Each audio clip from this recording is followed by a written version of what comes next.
দীর্ঘদিন যাবৎ বাংলাদেশ আওয়ামী লীগ ক্ষমতায় ছিল, নির্বাচনগুলো ছিল প্রশ্নবিদ্ধ, কিন্তু তারপরেও পশ্চিমা রাষ্ট্রগুলো কেন আওয়ামী লীগ সরকারকে বৈধতা দিত? এর মাঝখানে একটা বড় ধরনের প্রশ্ন ছিল জঙ্গিবাদ। বাংলাদেশে 1980-র দশকের পর থেকে বিভিন্ন সময় জঙ্গিবাদের উত্থান হয়েছে। আওয়ামী লীগ সরকারের শাসনের আমলের আগেও বিএনপি সরকারের সময়ও এই জঙ্গিবাদ একটা উচ্চ পর্যায়ে পৌঁছে গিয়েছিল। সারা দেশ জুড়ে সিরিজ বোমা হামলা সহ বিভিন্ন ঘটনা ঘটেছে। বিগত আওয়ামী লীগ সরকারের আমলে আমরা প্রতিদিনই প্রায় টেলিভিশনে দেখতাম যে জঙ্গিদের আস্তানা ঘিরে রেখেছে র্যাব, পুলিশ অথবা বিশেষ বাহিনী, এমনকি বিভিন্ন জায়গা থেকে বিভিন্ন সময় অনেককে আটক করা হয়েছে।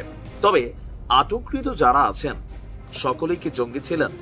না, কেউ কেউ রাজনৈতিক টার্গেটেও অ্যারেস্ট হয়েছিলেন, আবার কেউ কেউ প্রকৃতপক্ষে জঙ্গি ছিল, যাদের মধ্যে সকলে কারাগারে বন্দী ছিল এমনকি বিভিন্ন মেয়াদে সাজা খাটছিল। কিন্তু সরকার পতনের ঠিক আগ মুহূর্তে সারা বাংলাদেশে বেশ কয়েকটা কারাগারে যে অভিযান চলেছে, আক্রমণ চলেছে, 2200-র উপরে কয়েদি সেখান থেকে ফেরারি হয়েছে, যাদের মধ্যে সাজাপ্রাপ্ত বেশ কয়েকজন জঙ্গিও ছিল।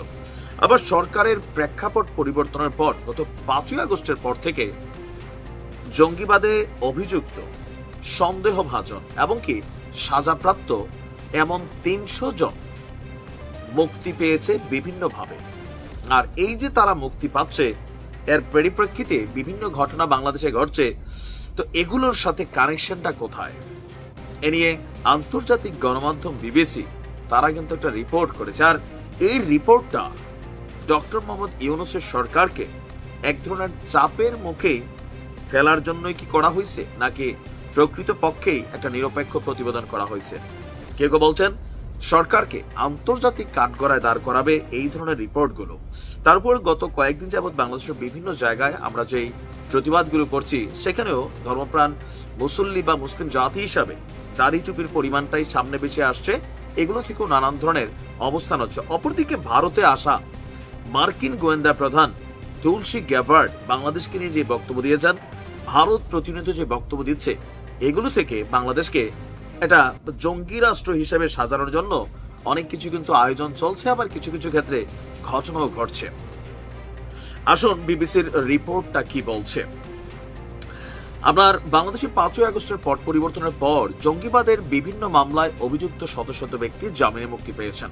কারা কর্তৃপক্ষের হিসেব পর্যন্ত আপনার এই সংখ্যা 300 সন্দেহভাজন, বিচারাধীন এমনকি যাবজ্জীবন সাজাপ্রাপ্ত ব্যক্তিরাও মুক্তি পেয়েছেন। আর বিশ্লেষকরা বলছেন জামিনে মুক্তিপ্রাপ্তদের মধ্যে বিগত সরকারের আমলে জঙ্গি তকমা দিয়ে, মানে পলিটিক্যাল পয়েন্ট অফ ভিউতে নিরপরাধীরা যেমন আটক আছেন, তেমনি প্রকৃতপক্ষে যারা অপরাধী তারাও আটক আছেন। আর এ বিষয়ে আপনার কি বলা হয় যে আমরা যদি দেখি, সরকারের বিভিন্ন সেক্টরের সাথে বিবিসি কথা বলেছে, কারা কর্তৃপক্ষের সাথে কথা বলেছে, প্রত্যেকের স্পেসিফিক এক ধরনের বক্তব্য ছিল। তবে অ্যাটর্নি জেনারেল তিনি এই বিষয়ে বিবিসির সামনে কোন রকম মুখ খোলেননি যে জঙ্গিবাদে অভিযুক্ত প্রকৃত যারা অপরাধী আছে তারা কিভাবে মুক্তি পাইল, যাবজ্জীবন সাজা কিভাবে তাদের মওকুফ করা হলো।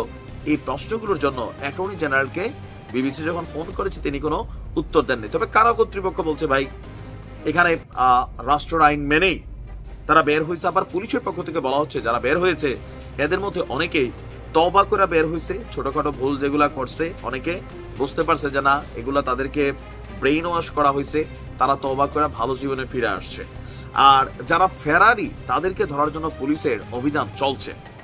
আপনার এর মধ্যে আনসারুল্লাহ বাংলা টিমের প্রধান হিসেবে অভিযুক্ত মুফতি জসিমউদ্দিন রহমানী 5ই আগস্টের পর জামিনে মুক্তি পেয়েছেন। তো তিনি বলছেন যে এই নামের কোনো সংগঠনের অস্তিত্ব নেই, আর তার সাথে কোনো থাকলেও সংশ্লিষ্টতা নেই।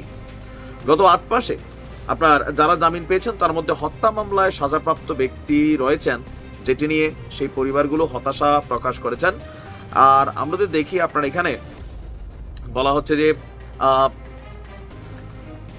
আচ্ছা যাই হোক, এখন উদ্বেগ হিসাবে পশ্চিমারা মনে করছে বা সরকারেরও বিভিন্ন অ্যাঙ্গেল বা বাংলাদেশে বসবাসকারী অনেক সুশীলরা মনে করছেন বাংলাদেশে অতীতে বড় সন্ত্রাসী হামলা, হত্যাকাণ্ড, দেশজুড়ে বোমা হামলার ঘটনা ঘটেছে।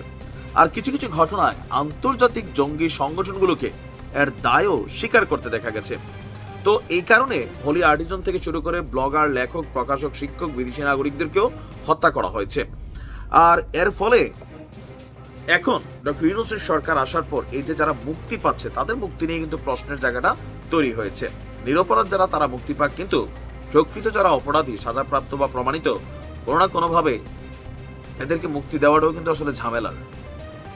এখন এই ইস্যুটাতে আওয়ামী লীগ, এই টোটাল ইস্যুটাতে আওয়ামী লীগ গত বেশ কয়েক বছর পশ্চিমা বিশ্বের কাছে একটা মেসেজ দিচ্ছে যে দেখো আমাদের দেশে যে ঝামেলাগুলো আছে আমি সবগুলোরে কন্ট্রোলে রাখছি।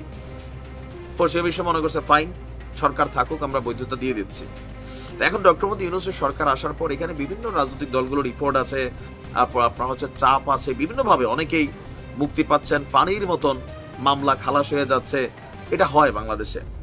তো সবকিছু মিলিয়ে কিছুটা আন্তর্জাতিক চাপের মুখে পড়তে যাচ্ছেন ডক্টর মোহাম্মদ ইউনূস। তবে সরকারের পক্ষ থেকে বলা হচ্ছে এটাতে কোনো চাপের কোনো কিছু নেই, যা হচ্ছে আইনের মাধ্যমেই হচ্ছে। দেখা যাক কি হয়। ভালো থাকুন।